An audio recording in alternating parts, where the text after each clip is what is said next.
Vamos ao primeiro segmento deste novo podcast, uma entrevista com Sandra Maximiano, Presidente do Conselho de Administração da Autoridade Nacional das Comunicações desde dezembro do ano passado. Sandra, muito bem-vinda ao Estúdio Eco e, antes de mais, obrigado pela disponibilidade em participar nesta estreia do podcast à Prova de Futuro, que é dedicado à tecnologia e às empresas. Portanto, é uma honra e um privilégio termos já desde este arranque a Anacom no seu mais alto nível. Vamos logo à primeira pergunta? Nada. Muito obrigada, gostei. Como regulador, qual é que é o papel da Anacom na cibersegurança, nomeadamente na segurança das redes e da comunicação? E como é que prioridade é que tem dado a este assunto desde chegou à autoridade, e como é que acham que essa estratégia pode beneficiar as empresas do país? Então é assim, hoje em dia, se nós falarmos de conectividade é muito mais do que termos comunicações sem interferências, não é? Termos uma internet rápida, tem que ser muito fiável e tem que ser muito segura. Portanto, logo a partir daí, nós quando falamos de conectividade de qualidade, a segurança é um componente que não pode ficar para trás. Portanto, é um atributo e temos que ver a segurança como um atributo, e ela faz parte dos nossos objetivos estratégicos. Temos ações dedicadas especificamente às questões de cibersegurança e de segurança em termos gerais no nosso plano de atividades. Portanto, para nós é uma prioridade. E posso dar aqui alguns exemplos. Claro. Foi nomeadamente constituído uma equipa que dá resposta a incidentes de segurança, portanto, que nós chamamos de ataques, né? Um CSIRT setorial da Anacom, que pretende dar resposta a ataques, mas não só dar resposta, cada vez mais tentar atuar de uma forma preventiva e tentar mitigar os efeitos desses ataques.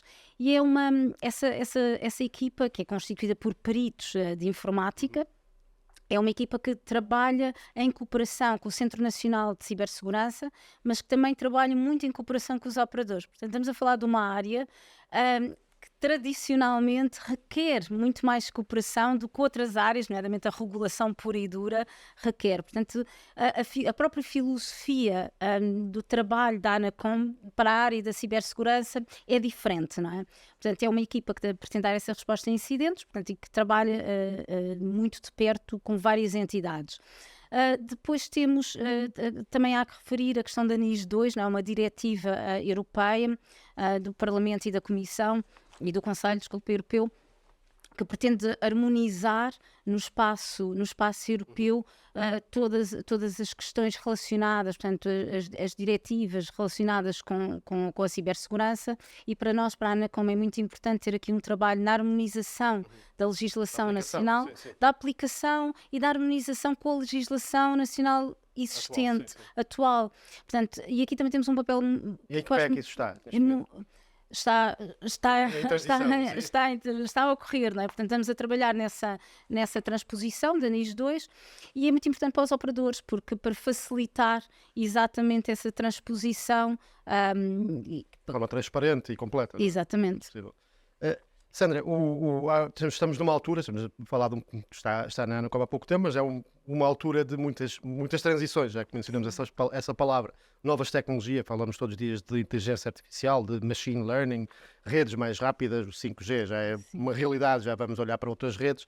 Que desafios é que estas novas tecnologias podem trazer para as empresas portuguesas no aspecto da segurança? Bem, muitos, não é? Trazem coisas boas e coisas más, como qualquer tecnologia, claro. Não é? Portanto, há sempre o revés da medalha. Antes de mais, eu acho que as empresas portuguesas não podem ficar para trás, não é? Portanto, têm que abraçar estas novas tecnologias, nomeadamente a inteligência artificial, porque os ganhos são substanciais, portanto existem provas concretas disso, não é? Ganhos de produtividade e eficiência, só que trazem, como disse muito bem, muitos desafios ao nível da segurança. Logo porque, para dar aqui um exemplo mais prático, as pessoas têm que ter a noção de que qualquer informação que seja dada a um chat GPT, ela é uma informação que vai ficar na OpenAI, portanto nós temos que ter cada vez mais cuidado, mais posta com a confidencialidade desses dados.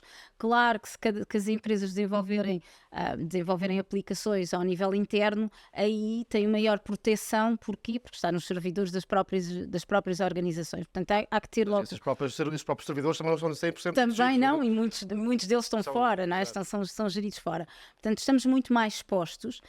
São aplicações que a própria AI, e aqui para lhe dizer, se calhar, os desafios que temos todos que estar atentos.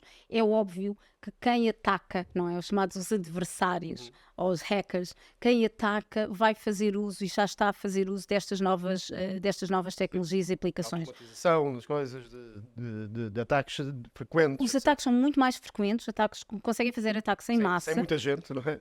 Sim, sem muita gente, a baixo custo. Portanto, a baixo custo, mais frequentes, em massa, mais evasivos, no sentido em que... Conseguem mobilizar entidades e empresas inteiras. Conseguem, sim, empresas inteiras, e conseguem ser menos detetáveis. Portanto, eles conseguem ser mais evasivos, esses próprios ataques. O dano já está feito quando a empresa se apercebe. Quando a empresa se apercebe, e é muito difícil de perceber de onde é que ele vem. Cada vez mais fica mais difícil de perceber a origem desse ataque. Portanto, os desafios são muito grandes. E depois há aqui um outro perigo, que é... nós podemos utilizar a inteligência artificial também para aumentar a segurança. Dar aqui um exemplo. Há aplicações de inteligência artificial porque analisam muitos dados, elas permitem ter um conhecimento do comportamento humano, não é? Um conhecimento dos padrões e do comportamento humano, e detectar, por exemplo, quando vamos fazer um login no computador, ou quando vamos inserir a nossa password, e perceber que existe uma diferença do padrão usual. Uma anomalia. Uma anomalia, não é? Portanto, isto é um exemplo onde essa aplicação de AI pode também ajudar a tornar a organização mais segura. Mas o que é que acontece? Acontece é que se esses hackers tiverem acesso aos algoritmos e enviesarem a informação desses próprios algoritmos, o que nós achamos que estamos a analisar um padrão de comportamento, é um padrão de comportamento que já está desvirtuado. Portanto, temos que estar sempre em cima. Qualquer aplicação de AI que vai ser utilizada para aumentar a segurança, ela vai ser também atacada ela própria. Tendo em conta esse grau de dificuldade maior, com alguns benefícios, mas com um grau de dificuldade e desafios, as empresas portuguesas, na sua visão, estão bem equipadas, seja em termos de tecnologia, ou seja, mais importante até em termos de pessoas, para lidar com estes desafios e ganhar vantagens também? Acredita nisso? Bem, eu diria que o maior desafio é realmente a capacitação das pessoas, não é? Dos recursos humanos.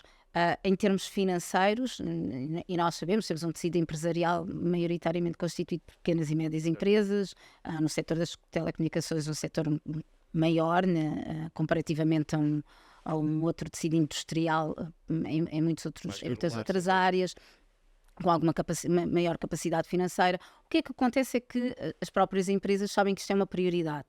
Portanto, orçamentar para isto começa a ser, já não há escolha, é uma necessidade. Portanto, isso no seu plano estratégico, isto tem que ser, as questões da cibersegurança são cada vez tidas mais em conta.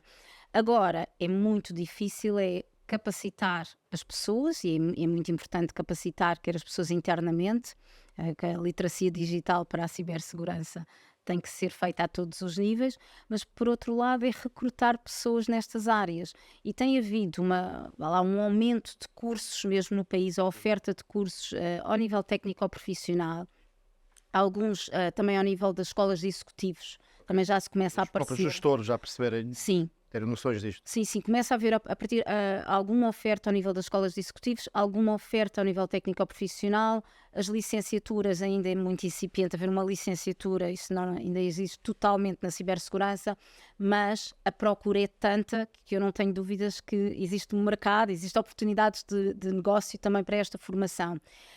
Acontece que são profissões e são competências que são muito procuradas globais, em todo o lado, são globais. Retenção é uma coisa difícil, a área de tecnologia. É muito difícil, são áreas que são muito bem pagas hoje em dia, e depois temos aqui um outro problema, não é? Empresas mais de cariz público que seguem regras da contratação pública têm a dificuldade acrescida, porque muitas das pessoas que têm estas especialidades e que grandes conhecimentos em cibersegurança não têm necessariamente uma formação superior. E nós temos aquele hábito de pagar mais a quem tenha uma formação superior, pagar menos, mas isto há muita gente com muito conhecimento nesta área, em que não tem se calhar uma formação tão formal e que o mercado tem que começar a estar preparado para captar. Acaba por sair para outros países, não é? Sim.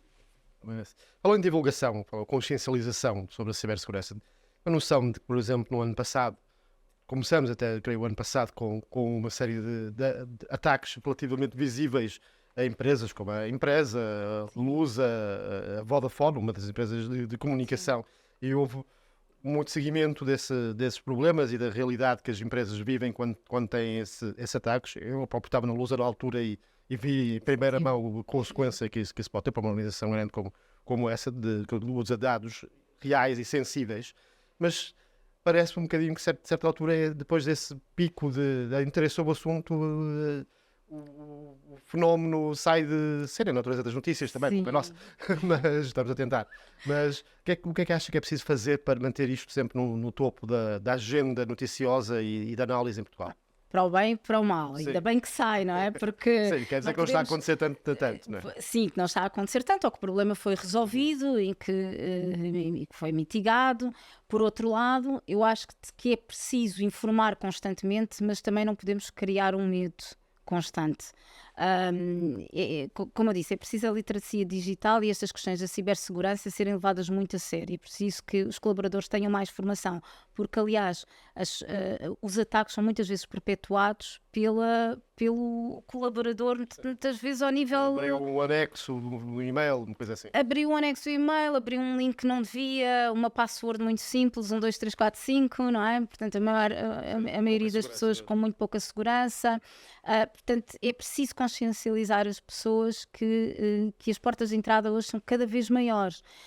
Então, com as IoTs, não é? Portanto, qualquer câmara, em qualquer lado, é uma porta de entrada. Temos câmaras em frigoríficos, temos câmaras em todo lado. Portanto, as pessoas têm que ter essa consciência que, dar aqui um exemplo, um sistema de segurança de uma casa, nós pomos um sistema de segurança para nos proteger anti-roubo, mas depois estamos expostos a ataques de outra natureza e é preciso educar para isso. E isso é preciso haver mais informação contínua.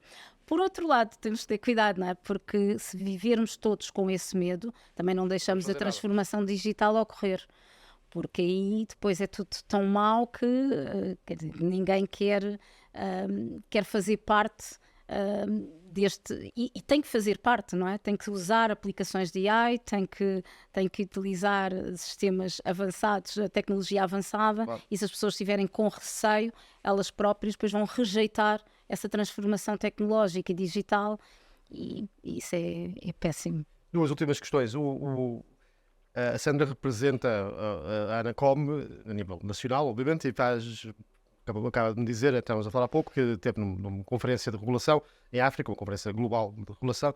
Usando essa experiência, como é que vê Portugal comparar com outros países da nossa região, por exemplo, em termos de segurança? Sente que estamos, de certa forma, um bocadinho atrasados? Há coisas que temos que fazer acelerar? Estamos mais ou menos no mesmo patamar do que o resto dos países europeus? Há coisas que temos preocupações, temos algumas preocupações mais específicas, outras temos as mesmas preocupações.